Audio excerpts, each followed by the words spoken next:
여호수아가 이끄는 이스라엘 백성들이 아이성을 점령하자 가나안의 원주민 족속들이 이스라엘에 대항하기 위하여 모였습니다.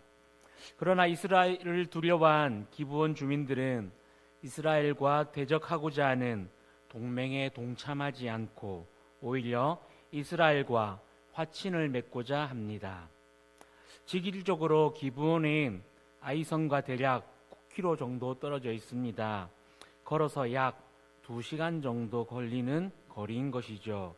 그렇다 보니 다른 가나안 족속들과는 달리 아이성 전투에 대한 이 정보들을 비교적 빠르고 정확하게 알 수 있었기 때문에 기브온 주민들은 이스라엘과 화친을 맺으려고 한 것으로 추측하고 있습니다. 이스라엘과 화친을 맺고자 한 이 기브온 주민들은 한 가지 꾀를 냅니다. 자신들이 가나안 원주민처럼 보이지 않기 위해 낡은 복장을 착용하고 곰팡이가 난 떡을 준비해서 아주 먼 곳에서 온 사람들처럼 위장을 한 것이죠.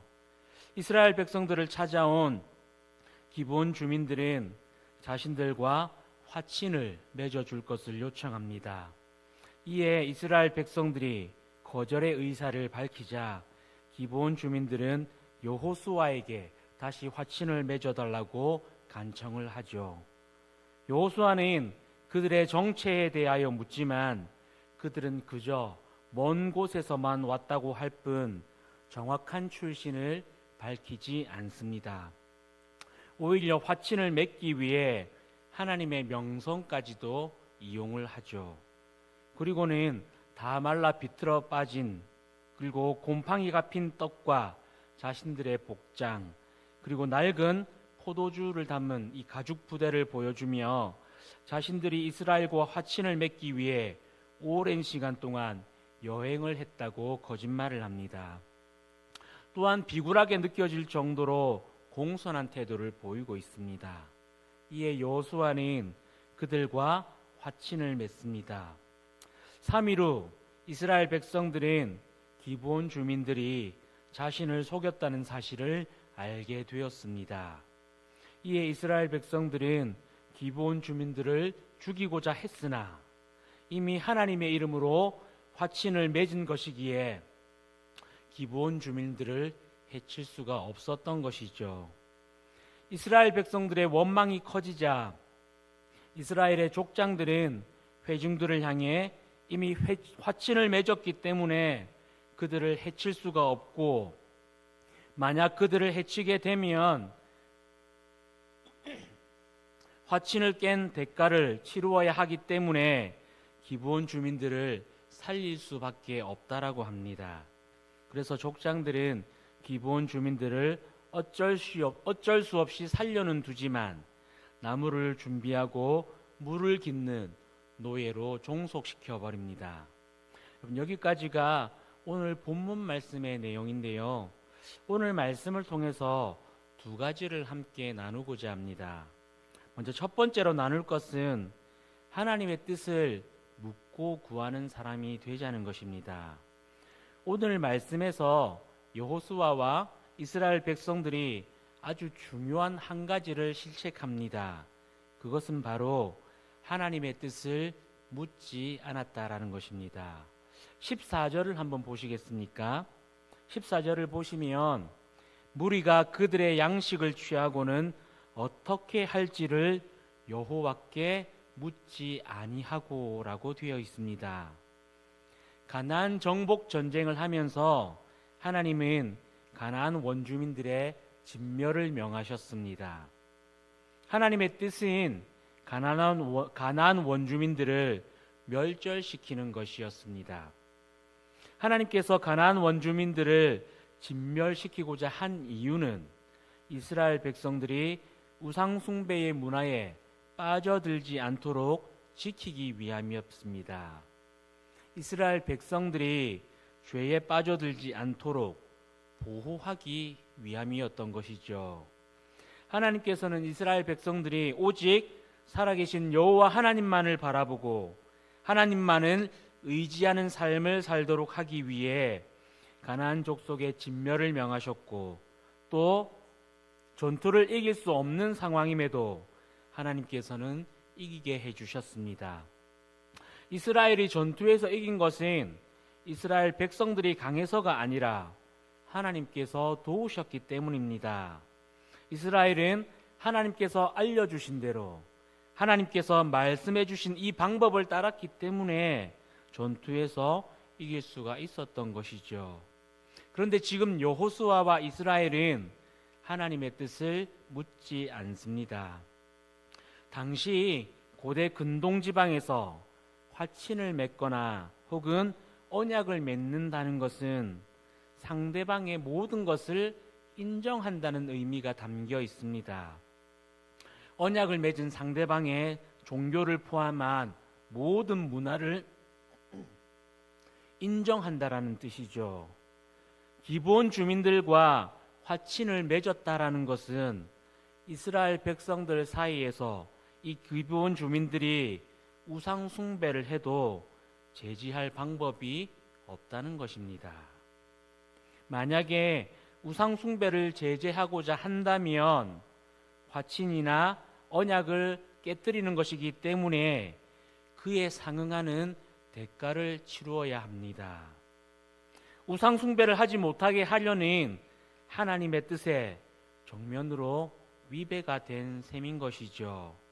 그렇기에 오늘 여호수아와 이스라엘 백성들의 태도를 반면교사로 삼아 우리 신현교회 성도님들께서는 매일 하나님의 뜻을 먼저 구하고 또 하나님의 뜻을 묻는 신앙인들이 되시길 소망합니다. 내 삶의 주인이 여호와 하나님이라는 것을 인정하고 매 순간 내가 어떻게 행동해야 할지, 어떻게 말해야 할지조차도 하나님께 물어서 하나님의 뜻대로 살아가는 참된 신앙인이 될 수 있기를 진심으로 소망합니다. 여러분, 우리가 다윗이 하나님으로부터 큰 사랑을 받았음을 성도님들께서도 잘 아실 것입니다. 그런데 다윗이 하나님으로부터 사랑을 받을 수 있었던 그 이유는 매 순간 하나님께 묻고 구했기 때문입니다. 하나님의 뜻을 묻고 구했기 때문에 하나님께서는 그를 특별히 더 사랑하여 주셨습니다. 그렇기에 우리 성도님들께서도 날마다 하나님의 뜻을 물어서 하나님의 큰 사랑을 받으실 수 있기를 진심으로 소망합니다. 두 번째로 나누고자 하는 것은 오래 참으시는 하나님의 크신 사랑과 은혜입니다. 지금 이스라엘 백성들은 하나님의 말씀을 어겼습니다. 불과 얼마 전 아간으로 인하여 이스라엘이 하나님께 범죄를 하였음에도 불구하고 또다시 실책을 한 것이죠.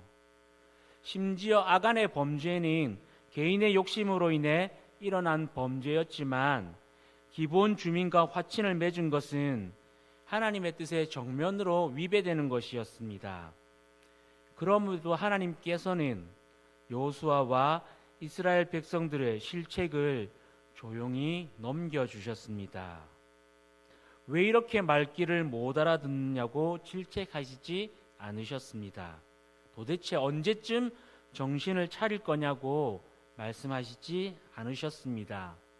이미 모세 시대 때부터 이스라엘 백성들은 끊임없이 범죄하고 하나님을 원망하고 불평하지만 그럼에도 하나님은 참으셨습니다.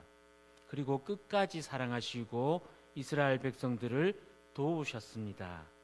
여러분, 이것이야말로 하나님의 은혜인 것입니다. 심판을 받을 수밖에 없는 죄인인 우리를 사랑하셔서 구원하시기 위해 참고 기다리시는 그 하나님의 사랑이야말로 하나님의 참된 은혜인 것이죠. 사랑하는 신현교회 가족 여러분, 우리를 사랑하시는 하나님, 우리를 보며 오래 참고 기다리시는 이 신실하신 하나님의 은혜를 생각하며 날마다 하나님께 감사하는 삶을 살 수 있기를 소망합니다. 또한 하나님의 자녀로서 하나님의 뜻대로 살기 위해 부단히 노력하는 신앙인들이 되시길 소망합니다. 매 순간 하나님의 뜻을 묻고 매 순간 기도하는 신앙인들이 되어서 하나님의 마음을 시원케 하고 하나님을 기쁘게 하는 삶을 살아갈 수 있기를 진심으로 소망합니다. 기도하겠습니다.